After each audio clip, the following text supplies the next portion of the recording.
Hi everybody.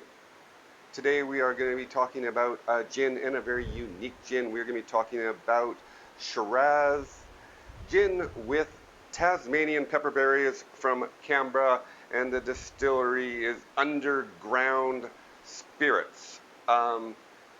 Anyways, don't forget, if you like this video, please give me the thumbs up, subscribe to my channel, give me comments what you'd like to see, share this with your friends, and stick to the end of this video. I'll give you some fun facts about this gin and some words of wisdom from me.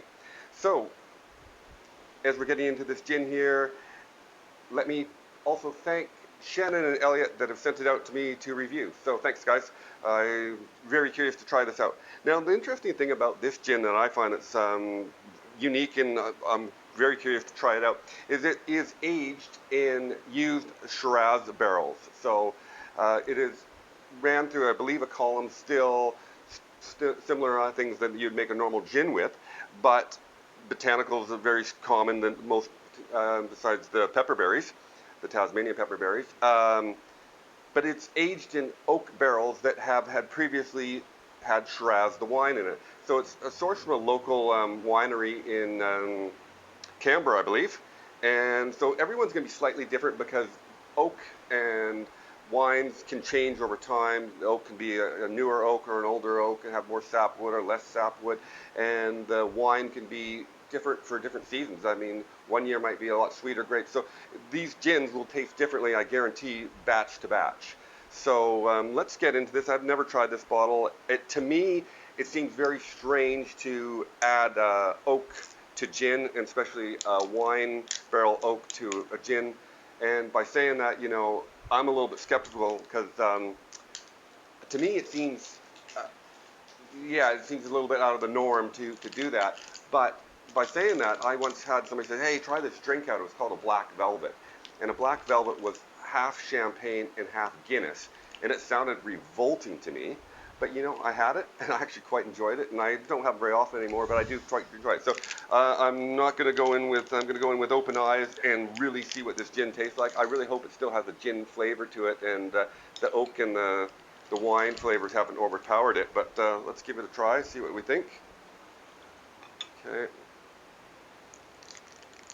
Oh, you can really smell the juniper berries do come over quite strong, so it definitely has quite a strong gin smell to it still. So that hasn't. I don't smell much of the oak in it. It does have the coriander you can smell in there. It has a few other botanicals I can't put my finger on right now. You can smell a bit of the oak in there. You can, but it's not overpowering. A bit of vanilla.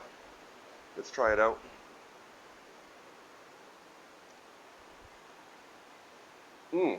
Wow, it's got quite a spicy beginning to it. Maybe that's from that pepperberry. I'm not too sure. It's definitely got the floralness of a normal gin, and it has the kick of the juniper berries. You can taste the coriander in there.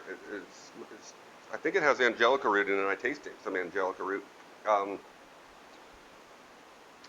Now for the Shiraz barrels, it doesn't come overly strong. I'm surprised. I think for the color that the bottle has in it, for the flavoring, I thought it would come over a bit stronger, but it is there. It's got that sweetness of the Shiraz wine in there, and a bit of the sweetness of that oak. It's not overpowering. It's and that pepperberry really gives it a nice. I don't want. It's not really a tang, but it's a nice spicy finish and beginning. It kind of lingers through the whole taste of it. So going in a little bit skeptical at first, thinking, oh, they're adding oak and wine. Actually, I think for drinking it neat like this, thanks Shannon and Elliot. I think this is a great little drop. I would definitely recommend it to people. I'm not too sure where you can buy it in the world. I'm in Australia.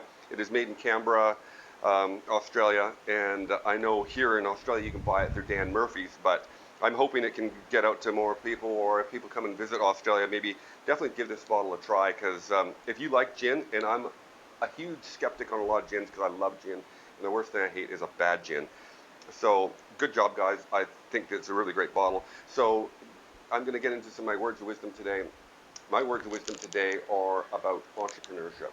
Entrepreneurship is something that a lot of people bring up now. It's kind of a bit of a fad. People say it's really, everybody wants to be an entrepreneur. When I was growing up, a long time ago, I started off in business at a very young age. Pretty much the second I could walk, I was buying and selling things and hustling deals and doing all these things. But when I was younger, I was being called an entrepreneur. And back in the 80s, being an entrepreneur was actually more of an insult than a compliment. Um, it was not a word that you said, oh, wow, you're an entrepreneur. Nowadays, everybody wants to be an entrepreneur. But a lot of people are, faking it. They go buy a flash car, but they're still living at mom and dad's place. And they're saying all these things, and they say they own these businesses and stuff, but they're not putting in the hard yards. So, guys, I personally don't like the word entrepreneur. I'd rather be considered a business person or, doing some kind of side hustles and stuff like that. But being in the business world, it is a lot of hard work. Sometimes you need to have still keep a normal job for quite a long time. Sometimes you need to take the hard risks, say if you have a family. Sometimes you don't eat the fanciest meal. Sometimes you have to work weekends. Sometimes you have to do a lot of things that are sacrifices. And so if you're out there and you're living at mom and dad's place and they're paying the bills for you, maybe it's time to move into a small apartment and sell your car and put the hard yards in, guys and gals out there. So those are my words of wisdom. I'm going to be talking about this particular subject more than once because I believe if you really want to make it out there, you got to make some sacrifices and you got to put in the hard yards.